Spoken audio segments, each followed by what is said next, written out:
In Beschreibungen von deinem Schauspiel, deiner Schauspielkunst fällt ganz oft der Begriff Geheimnis. Und nun kann man sich ja schwerlich vornehmen, ein Geheimnis zu spielen. Wie erklärst du dir das, also das Geheimnisvolle, das Unergründliche, so Sachen sind, die immer wieder fallen, wenn es darum geht zu beschreiben, was du tust?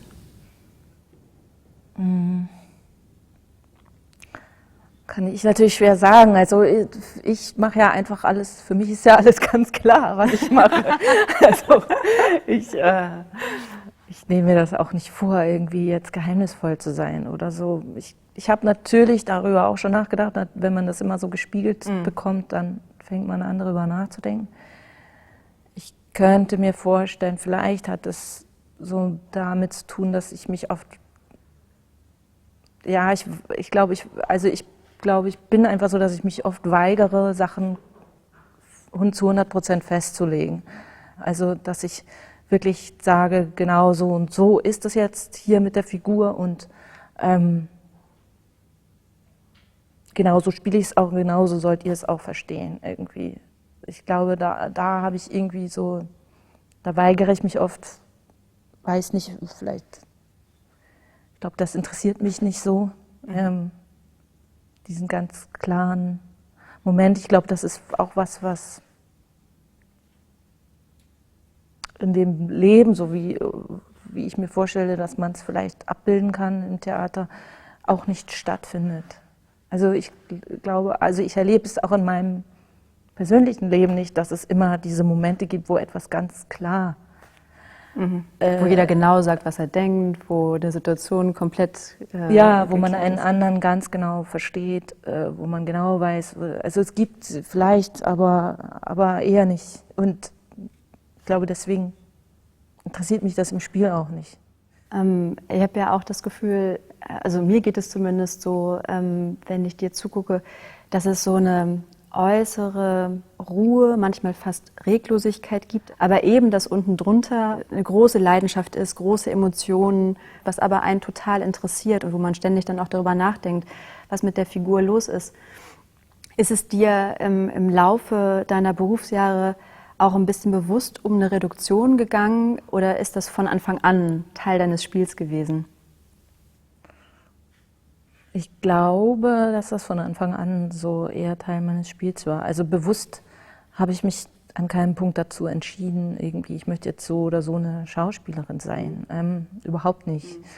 Das hat sich einfach irgendwie so ergeben. Also ich merke beim Spielen immer nur den Moment so, ist das jetzt nötig, das jetzt zu machen? Muss ich das jetzt groß ausformulieren, hier, wie ich mich jetzt da und da fühle, oder kann man das weglassen? Also den Moment gibt es schon, dass ich überlege, ist das jetzt, ist das nötig oder überflüssig? Und wenn es überflüssig ist, glaube ich, tendiere ich dazu, Sachen wegzulassen. Also es ist ja interessant, weil es gibt ja Schauspieler, denen kann es nicht laut genug sein und schamlos genug sein und entäußern sich auf ganz andere Art und Weise und haben erst recht kein Problem damit, dass es jemandem zu nahe treten könnte. Und du hast das Gefühl, nee, also lieber nicht. Naja, ich glaube, da kreuzen sich tatsächlich so meine Person als ich und meine Person als Schauspieler so ein bisschen. Also da komme ich mir als ich so ein bisschen in die Quere als Schauspielerin. Also so, weil zum Beispiel ich genieße es total, wenn ich Kollegen zusehe, die sich unheimlich ausbreiten, unheimlich laut und deutlich sind und extrovertiert, genieße es total, finde es ganz toll. Und warum ich jetzt so mir das auf der Bühne manchmal nicht gestatte, seltsam, weiß ich nicht. Da kreuzt sich irgendwas, also wo ich vielleicht irgendwie im normalen Leben sozusagen das nicht so okay finde, immer so laut und aufdringlich zu sein. Aber und dann auf der Bühne das plötzlich dann auch nicht sein möchte. So. Ich weiß, du wirst das nicht gern gefragt und du bist es auch schon öfter gefragt worden. Aber um sich in das Zentrum der Aufmerksamkeit zu stellen, auf die Bühne zu gehen, braucht man Selbstbewusstsein. Und jenseits der Bühne erlebe ich dich eher als auch eher ruhigen Menschen. Woher nimmst du das Selbstbewusstsein oder was zieht dich auf die Bühne? Ja, also als ich damit angefangen habe, habe ich über sowas gar nicht so nachgedacht. Also da war das irgendwie so völlig völlig ungebrochen der Wunsch, auf der Bühne zu stehen und stand auch in keinem Zusammenhang mit solchen Überlegungen. Also da war das auf der Bühne stehen einfach ein für sich geschützter Vorgang oder ein geschützter Raum ja auch, die Bühne, wo das, wie ich sonst bin, vielleicht irgendwie keine Rolle gespielt hat. So, das hat sich jetzt in der Beschäftigung mit dem Beruf ein bisschen auch nochmal verändert. Also weil natürlich durch Arbeiten und Erlebnisse und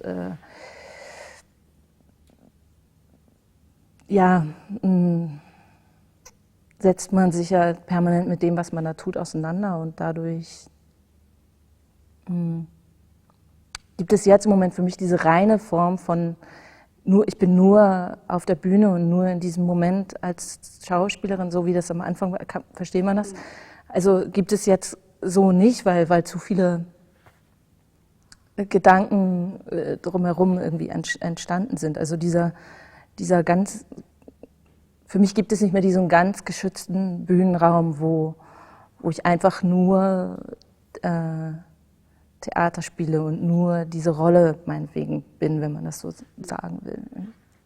Aber es gibt, ich würde schon sagen, es gibt Seiten von dir, wo du es auch genießt, die nur auf der Bühne auszuleben oder zu zeigen. Also es ist ja auch so ein bisschen das Klischee, ne, dass man sagt so, Schauspieler können privat ganz anders sein, auf der Bühne sind sie dann auf einmal so. Aber hat es für dich auch einen Reiz, Seiten deiner Persönlichkeit auszukundschaften oder auch auszuleben, wo du genau weißt, das würde ich mir im wahren Leben nicht gestatten? Ja, also das kann man so jetzt nicht, man kann das so nicht nebeneinander stellen. Natürlich ist die Bühne, das ist ja eine ganz andere Wirklichkeit, ein ganz anderer Ort. Also ich kann es vielleicht andersrum sagen. Was mich nie gereizt hat oder was mich nicht interessiert, ist irgendwie mich als Person abzubilden. Dass ich als Person stattfinde auf der Bühne und dass Leute mich als mich erleben. So, das ist eher was ich eher nicht mag, bis irgendwie richtig ablehne. Ja. So. Wobei man natürlich, kann man immer sagen, ja, so richtig trennen lässt sich das ja auch nicht. Das stimmt auch. Natürlich bin ich das auch alles. Aber natürlich ist das ein Kunstraum und auch alles, was darin passiert, ist für mich eine andere Wirklichkeit. Und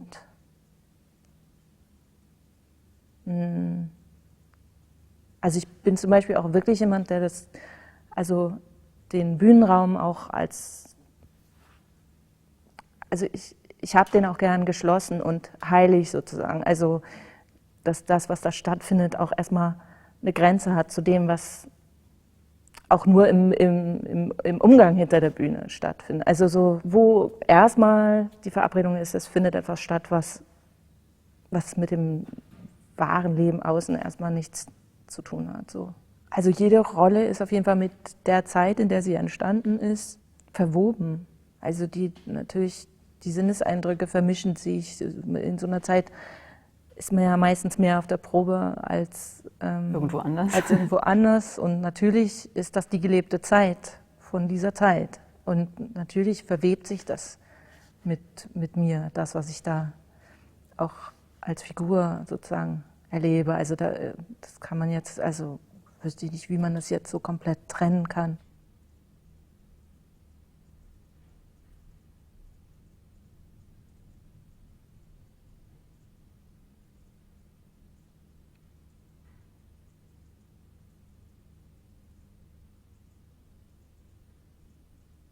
Muss man vor allem zu Beginn für etwas glühen, also diese unbedingte Notwendigkeit haben, auf die Bühne gehen zu wollen? Und was hat dich interessiert zu erzählen? Oder war das am Anfang auch noch gar nicht so klar definiert, was du erzählen möchtest? Das war zumindest im Kopf jetzt nicht beschlossene Sache. Also bei mir war einfach, ich hatte ein ganz sicheres Gefühl, dass ich das machen will und dass ich mit dem Theaterspielen auch was über, ja, vielleicht über eine Art Weltanschauung oder eine Art, oder wie ich das Leben empfinde oder wie ich das Menschsein empfinde, irgendwie, dass ich darüber am besten im Theaterspielen was erzählen kann. Also ich glaube, das ist so ein bisschen, lag dem immer so ein bisschen zugrunde. Also weniger jetzt meine Person in den Vordergrund zu stellen, als irgendwie mit anderen zusammen vielleicht eine Welt erschaffen, so wie wir sie sehen oder wie man sie vielleicht auch hinterfragen möchte. Ja, also also die Beschäftigung damit, was ist Menschsein, wer bin ich als Mensch, wer sind die anderen, also so sehr, ich glaube, für mich war es immer sehr ans Menschsein gebunden, darüber was zu erzählen, also weniger jetzt so kopfige Sachen wie, oder Politisches oder so, was man da auch noch alles ans Theater. Das ist dann später natürlich dazugekommen in Begegnung mit verschiedenen Persönlichkeiten, aber im Ursprung war es erstmal, dass ich was über vielleicht meine Welt erzählen wollte. So. Also was meinst du, worauf man sich da berufen kann? Also gibt es irgendeine Art von Kern oder irgendeine Form von Archaik, die dem Menschen zugrunde liegt oder die dem Menschen eigen ist, die auch losgelöst von, wo komme ich her, was hatte ich für eine Erziehung, was sind so die Erwartungen und Projektionen, die mich betreffen? Also gibt es etwas Übergeordnetes, was man auf der Bühne vielleicht auch besser darstellen kann, als man dem im Leben näher kommen könnte? Ja, natürlich, ja klar, besteht der Mensch aus diesen ganzen Dingen, Schichten. Ne? Also aus diesen Schichten irgendwie so, irgendwie natürlich das irgendwie ein archaisches Wesen, ein anerzogenes Wesen, die Gesellschaft, die Religion, wobei man natürlich gerade jetzt weiß ich nicht, gerade in der Theaterarbeit jetzt, also vielleicht mehr als beim Film,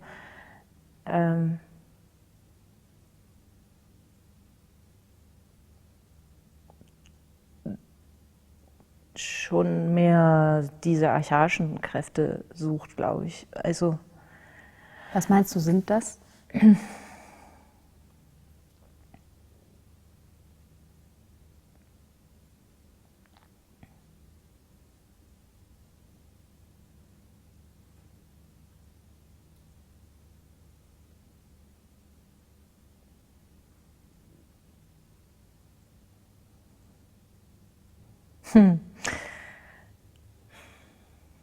Also ich glaube, wir alle wissen, was wir mit dem Begriff Archaik meinen, aber wenn man dann mal überlegt, was beinhaltet dieser Begriff eigentlich an Eigenschaften oder Zuständen, dann gibt es da wahrscheinlich doch Unterschiede in dem, wie du oder wie ich das definieren würden.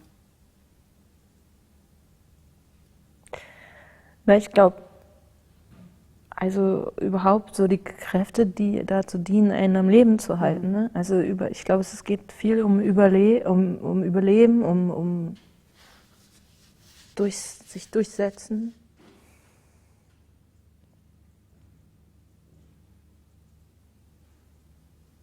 Eigentlich vielleicht so ein ständiger Kampf gegen Tod und Verderben und Zersetzung und also gegen das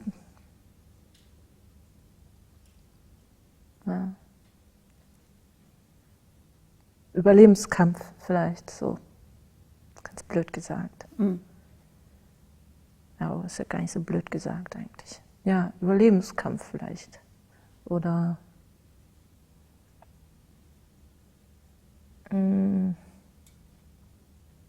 ist vielleicht ein bisschen sehr pur ausgedrückt, aber ich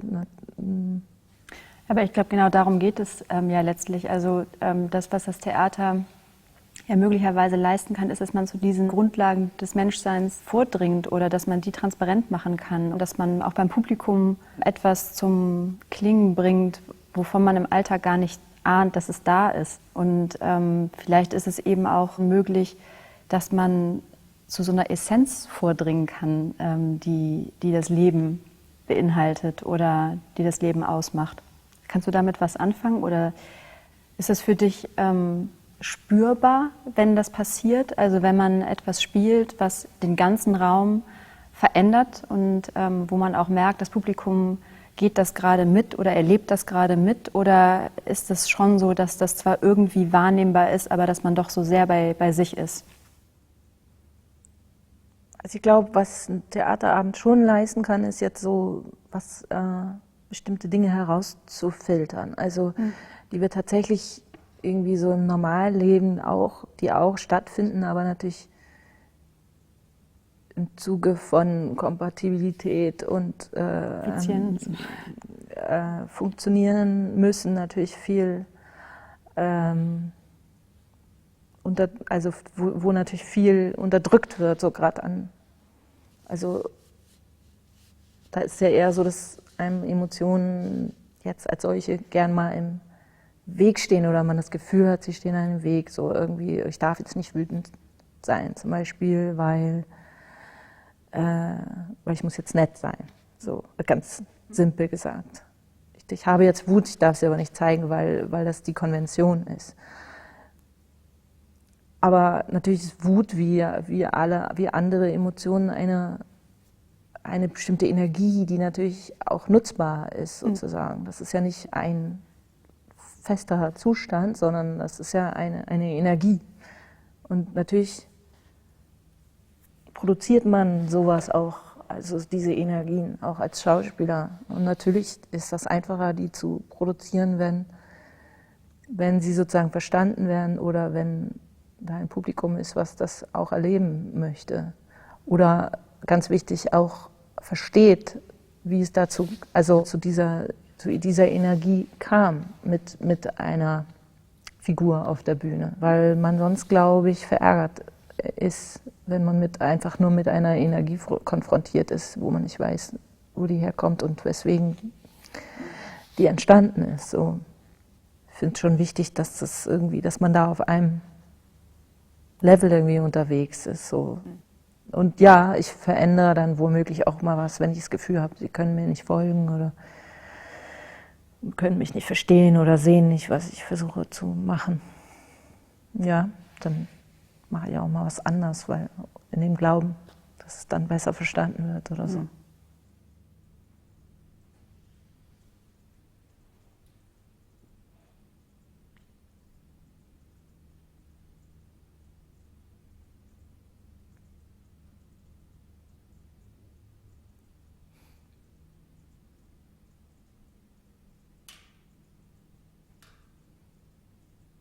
Beobachtest du gerne Menschen oder Menschen im Alltag? Also gehst du mit einem geschärften Blick durch die Welt, weil du auch immer auf der Suche bist nach Momenten, Situationen oder auch Menschen, die dich inspirieren? Oder spielt das jenseits der Bühne keine große Rolle für dich?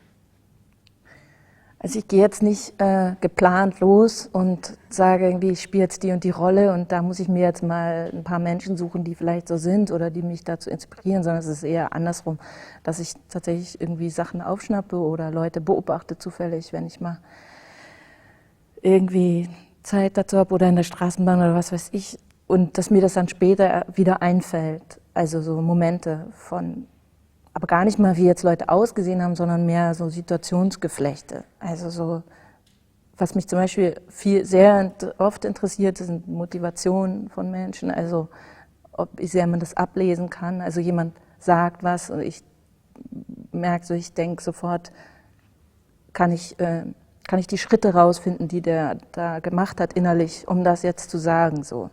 Das sind natürlich schon so Vorgänge, die ich auch bei fremden Leuten versuche nachzuvollziehen und die natürlich für ein Spiel wertvoll sind, weil das ja natürlich genau die Überlegungen sind, die ich auch für eine Figur anstelle. Wie weit kannst du dich beim Spielen von dir selbst entfernen? Also wenn du sagst, man sucht nach Anknüpfungspunkten, man geht ja auch erstmal von sich aus, wie weit meinst du oder aus deiner Erfahrung heraus kannst du dich beim Spielen von dir selbst entfernen? Also zunächst mal machen die Rollen eigentlich am meisten Spaß, die das bieten, also eben ziemlich großen Abstand zu mir selbst. Es ist jetzt nicht so, dass ich am liebsten was spiele, was irgendwie total viel mit mir zu tun hat. Was hätte denn total viel mit dir zu tun? Ja, weiß ich nicht. Also vergleichbare, weiß nicht, im Film ist es immer eher einfacher zu beschreiben, weil da natürlich viel alltäglichere Situationen auftauchen. Aber wenn man da jetzt sagt, so... Du bist mit der?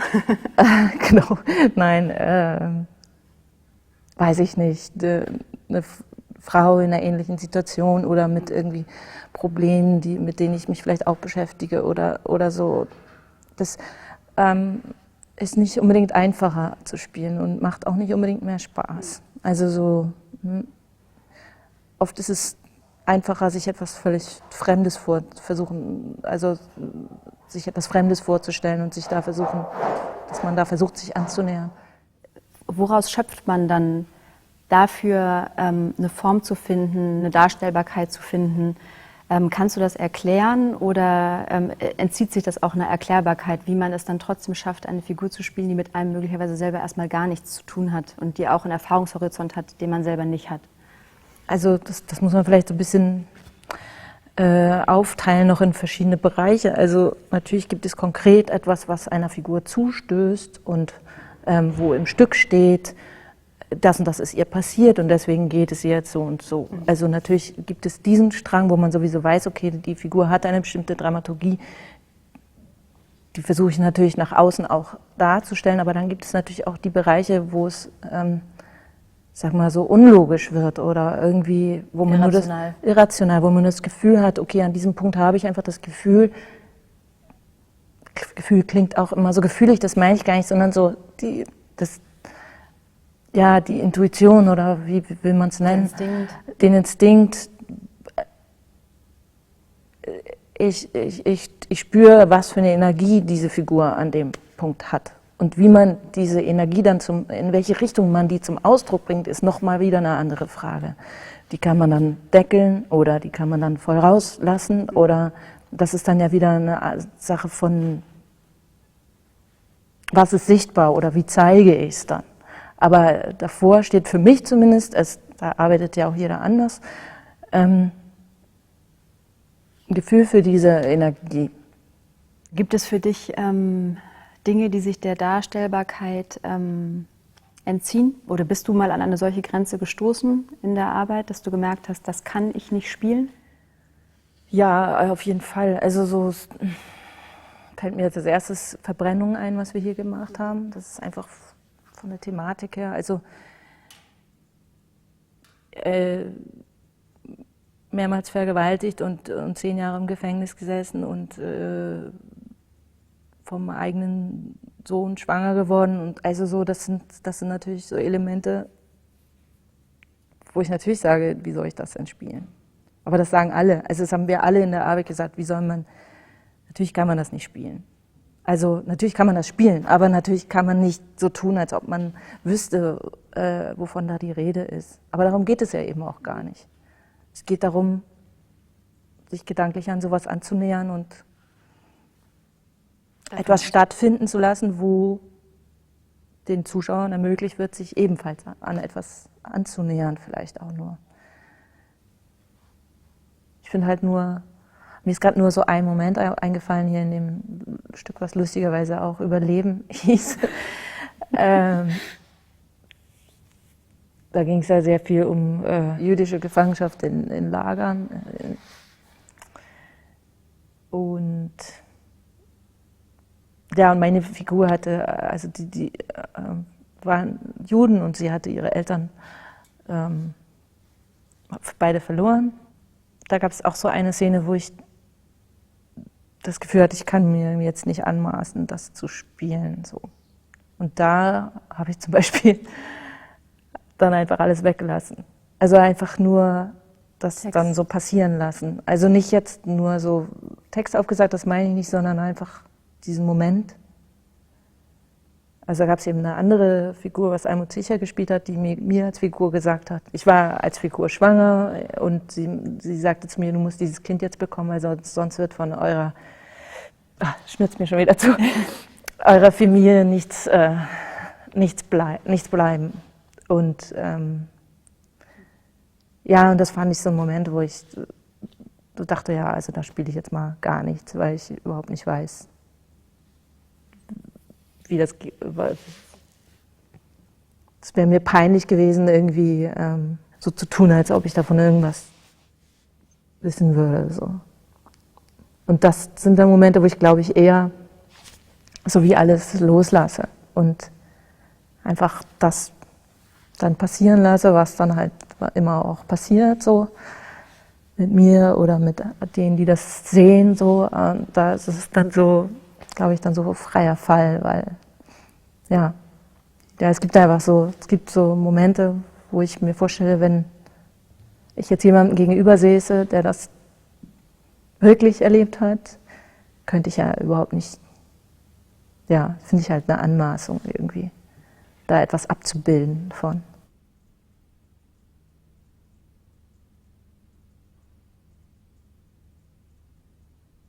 Was ziehst du vor? Eine Probe oder eine Vorstellung? Eine Probe.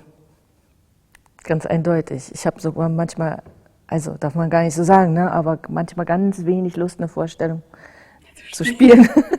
Ja, aber das liegt einfach daran, natürlich ist eine Vorstellung wesentlich festgefahrener als eine Probe. Und also man muss vielleicht andersrum sagen, ich probe einfach wahnsinnig gerne. So. Es gibt ja Leute, die sich auf Proben, also Kollegen, die ich kenne, wenn man mit denen so redet, gibt auch viele, die sich auf den Proben einfach organisieren und so auf die Vorstellung hin sich was bauen und dann das Eigentliche findet nur in den Vorstellungen statt oder so. Aber ich genieße Proben sehr, weil ich einfach den Austausch, glaube ich, mit allen sehr spannend finde und findet zwar in den Vorstellungen auch statt, aber natürlich schwer zu sagen. Ich bin sehr oft eher froh, wenn ich eine Rolle wieder sein lassen kann. Also tatsächlich so dieses Erarbeiten, die Proben, das darauf hinzugehen, finde ich wesentlich spannender, als es dann so Abend für Abend irgendwie abzubilden. Mhm. Das hat aber ein bisschen auch damit zu tun, also die Repertoiretheater, wie sie jetzt gerade sind, werden ja die Abende oft sehr selten gespielt. So. Und dann entsteht nicht mehr eigentlich so dieses, dass man sich sofort entwickelt in einer Rolle, sondern es ist oft sehr unterbrochen. Sehr unterbrochen und dann ist man eigentlich, also sind alle froh, wenn man es irgendwie zusammengekriegt hat, so jetzt mal blöd gesagt. Deswegen findet das einfach nicht mehr so oft statt und das hat sicher auch damit zu tun, warum es mir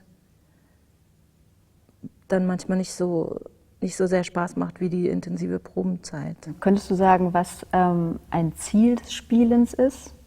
Oder also deines Spielens ist?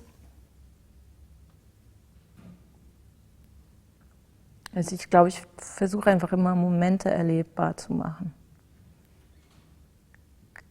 Also was ich eigentlich am beglückendsten finde, ist, wenn ich wieder nur das Gefühl habe,